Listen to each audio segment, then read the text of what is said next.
Assalamualaikum warahmatullahi wabarakatuh. Dalam kesempatan ini saya Prasetyo Nugroho dari Program Studi Manajemen Pendidikan Islam dengan NPM 23106311-269 akan membahas tentang pentingnya literasi informasi dan bagaimana keterampilan ini dapat membantu kita dalam kehidupan sehari-hari di dunia pendidikan dan dunia kerja. Video ini merupakan bagian dari mata kuliah Final Proyek Literasi Digital. Yuk simak untuk mengetahui lebih lanjut bagaimana kita bisa menjadi lebih cerdas dalam mengelola informasi.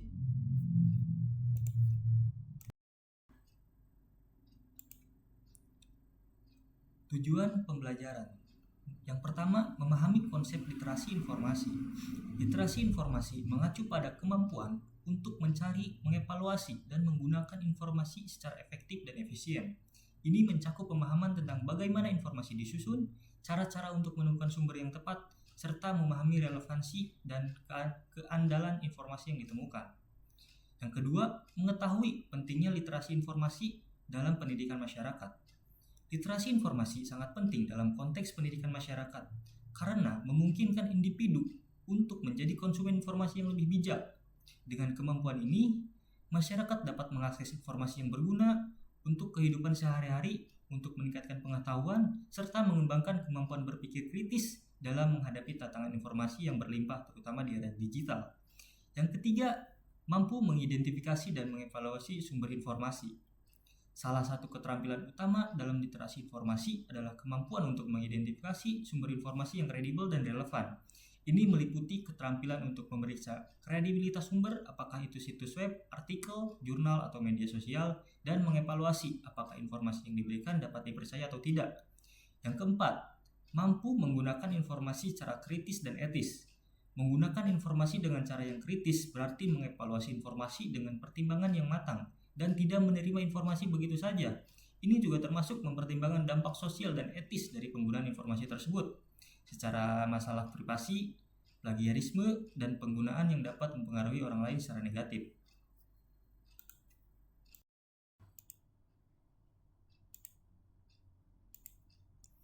Selanjutnya, proses literasi informasi.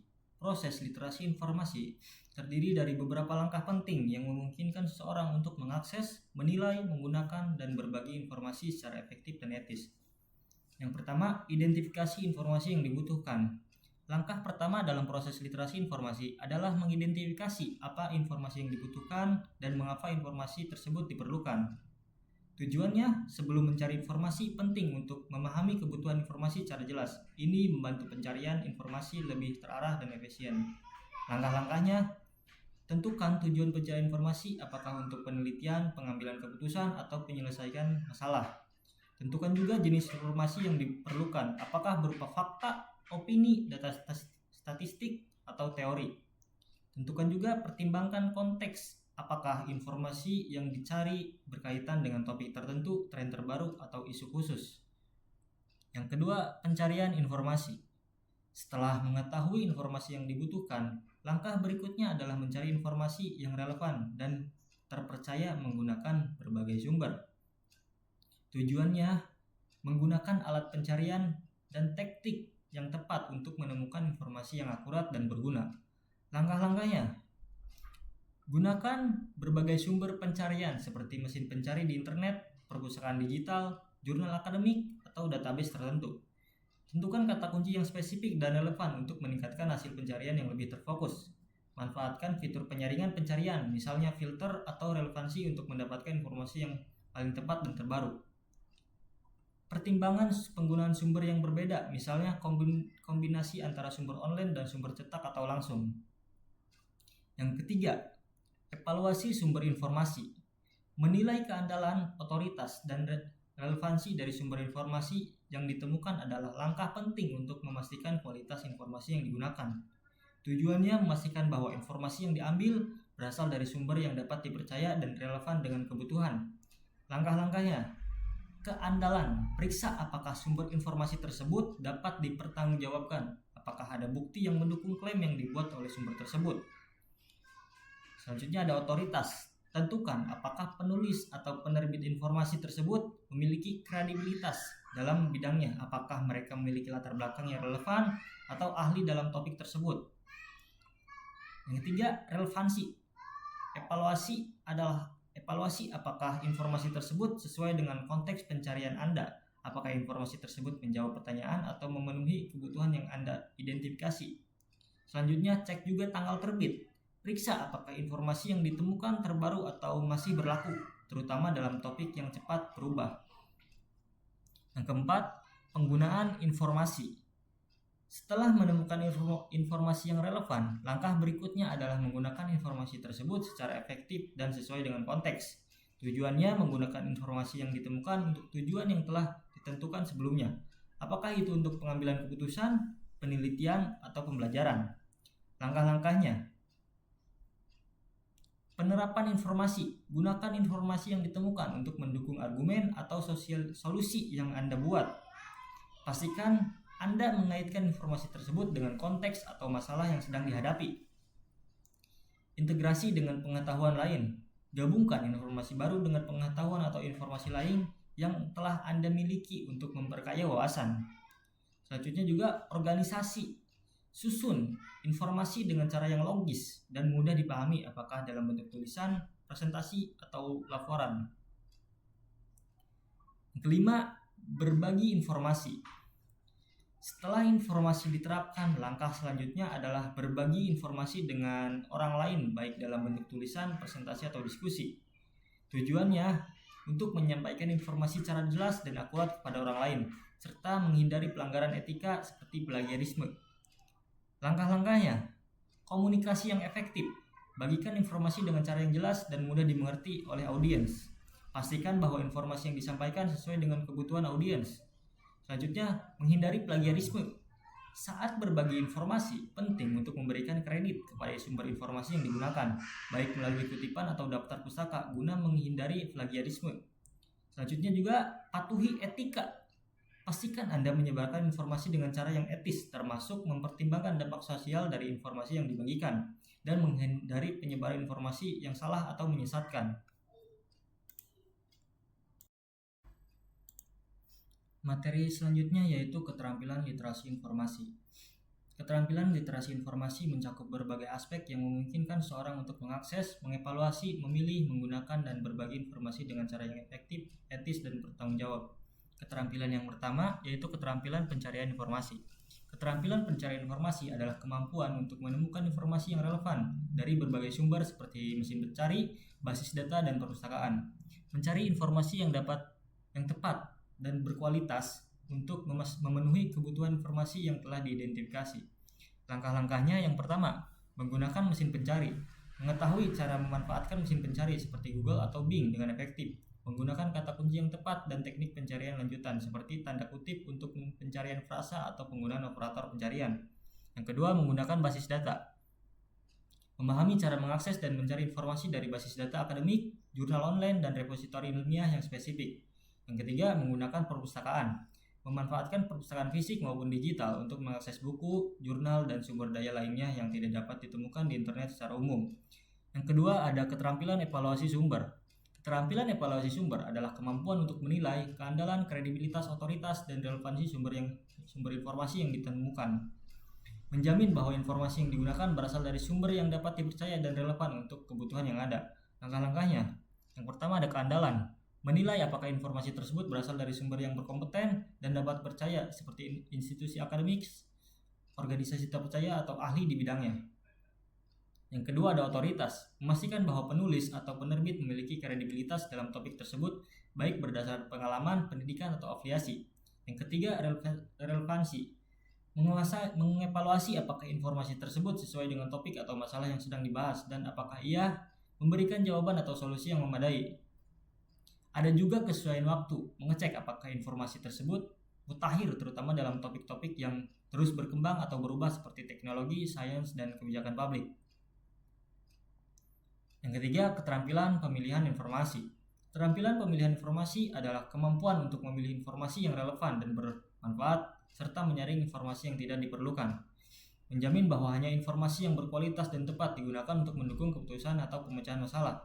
Langkah-langkahnya: yang pertama, memilih berdasarkan kebutuhan. Menentukan informasi mana yang paling relevan untuk topik atau masalah yang sedang Anda hadapi. Memilih informasi yang bermanfaat. memilih informasi yang dapat memberikan wawasan baru atau mengarah kepada pemecahan masalah secara praktis, menyaring informasi yang tidak relevan, menghindari penggunaan informasi yang tidak berhubungan atau kurang mendalam, serta mengeliminasi data yang membingungkan atau menyesatkan. Yang keempat, keterampilan penggunaan etis. Keterampilan penggunaan etis adalah kemampuan untuk menggunakan informasi dengan cara yang sesuai dengan prinsip-prinsip moral dan hukum, seperti menghormati hak cipta dan menghindari plagiarisme. Menggunakan informasi dengan cara yang sah, menghormati hak kekayaan intelektual, dan tidak menyalahi aturan etika. Langkah-langkahnya, yang pertama, menghormati hak cipta. Memastikan untuk tidak menggunakan karya orang lain tanpa izin atau tanpa memberikan kredit yang sesuai, seperti mengutip atau memberikan atribusi yang benar. Yang kedua, menghindari plagiarisme. Menjaga integritas akademik dengan tidak mengambil ide, kata-kata, atau data dari sumber lain tanpa pengakuan yang benar. Ini termasuk mencatat referensi dengan cara yang tepat, baik dalam bentuk tulisan akademik maupun dalam presentasi. Yang ketiga, etika penggunaan. Menggunakan informasi untuk tujuan yang sah, seperti untuk pendidikan atau pengembangan pengetahuan, dan tidak menggunakan informasi untuk tujuan manipulasi atau penipuan. Yang kelima, keterampilan komunikasi informasi. Keterampilan komunikasi informasi adalah kemampuan untuk menyampaikan informasi dengan jelas, efektif, dan tepat kepada audiens yang sesuai baik secara lisan, tulisan, maupun digital. Membagikan informasi yang telah ditemukan dan proses dengan cara yang mudah dipahami, terstruktur, dan dengan baik dan sesuai dengan audiens. Langkah-langkahnya, yang pertama, komunikasi tertulis. Menulis laporan, artikel, atau esai yang jelas dan terorganisir, serta mencantumkan referensi yang tepat. Yang kedua, presentasi lisan, menyampaikan informasi secara verbal, baik dalam diskusi, seminar, atau presentasi dengan menggunakan bahasa yang mudah dipahami dan menyusun informasi dengan cara yang logis. Yang ketiga, penggunaan media digital.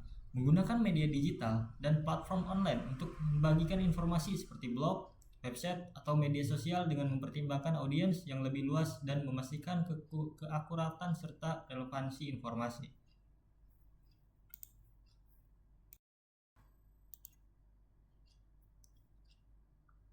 Materi selanjutnya, tantangan dan hambatan literasi informasi. Tantangan dalam literasi informasi seringkali berkaitan dengan masalah, akses, kualitas, dan volume informasi. Pertama, kesenjangan akses informasi. Masalah, tidak semua komunitas memiliki akses yang setara ke sumber informasi, terutama di daerah terpencil atau kurang berkembang. Akses terbatas ke internet, perangkat digital, atau perpustakaan membuat sebagian masyarakat kesulitan memperoleh informasi yang relevan. Dampaknya, kesenjangan akses informasi memperburuk ketidaksetaraan pendidikan, peluang pekerjaan, dan pemahaman terhadap isu sosial. Solusinya, peningkatan infrastruktur teknologi, program pendidikan digital, dan penyebaran informasi secara lokal dapat membantu mengurangi kesenjangan akses ini. Yang kedua, penyebaran informasi palsu. Masalah, informasi palsu atau hoax semakin mudah disebarkan di platform digital. Banyak orang kesulitan membedakan antara informasi yang sah dan yang menyesatkan.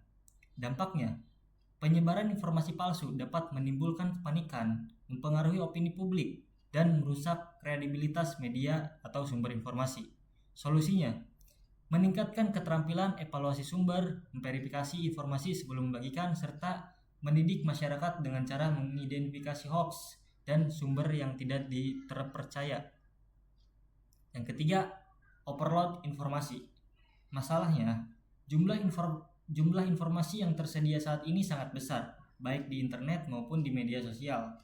Hal ini seringkali menyebabkan kebingungan dalam memilih informasi yang relevan dan penting. Dampaknya, overload informasi dapat membuat seorang merasa kewalahan dan kesulitan untuk memfilter informasi yang benar-benar diperlukan. Solusinya, menggunakan teknik pencarian yang lebih spesifik, memilih sumber informasi yang kredibel, serta mengembangkan kemampuan untuk menyaring dan memilih informasi yang relevan.